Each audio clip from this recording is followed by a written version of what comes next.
Kasi malabo na eh. Wait lang. Walang saksakan yung walang dak.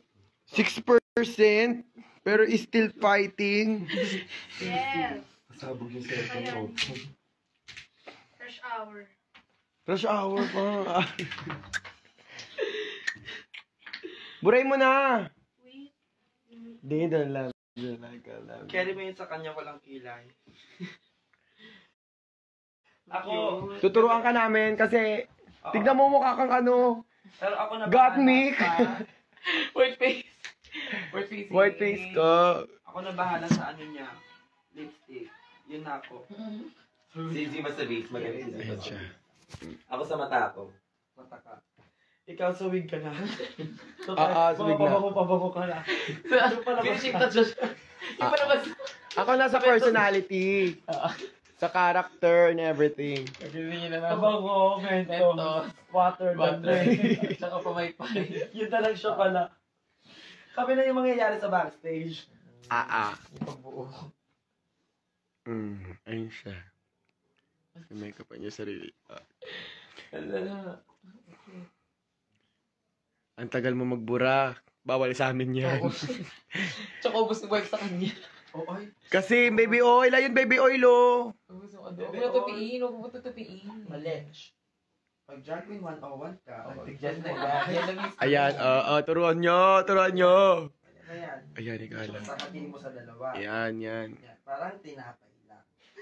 And then, tsaka mo siya ilalapat. Agad, uunahin mo yung noo, mata. Tapos sa mata, tatagalan mo siya. Kasi nandiyan yung mga kapit na mga eyeliner, mascara. At yan ang unang-unang tinitingnan ng mga tao sa'yo. Mata.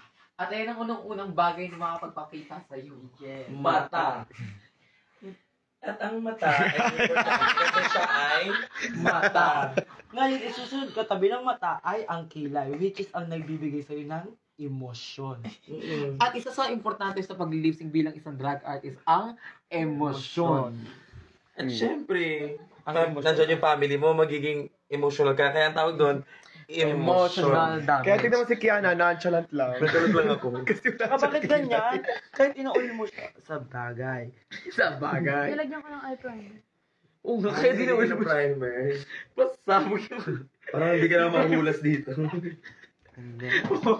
Susunod mo siyang maigi. Parang go-perform ka. Dali na, cellphone mo na. Wait lang, pinapakuha nga natin yung ilaw at Kunin mo na nga doon. Anong ilaw? Ilaw na. Adapter na. yung tahanan. Ang ilaw naman ng tahanan ay natutulog. Nabubulabog din siya. Ngayon, pag sinabi nating ilaw ng tahanan at nabubulabog siya at nagugulo niya yung tulog niya, gulo. Ibig sabihin nun, end on live na to. Papauwi niyo mga bisita. Tulog. Kaya wag na wag niyong pupundihin ang Ilaw ng tahanan. Ayan. sa ating mundo ginagalawan ang ilaw ng tahanan ng pinaka-importante. Hindi lamang ilaw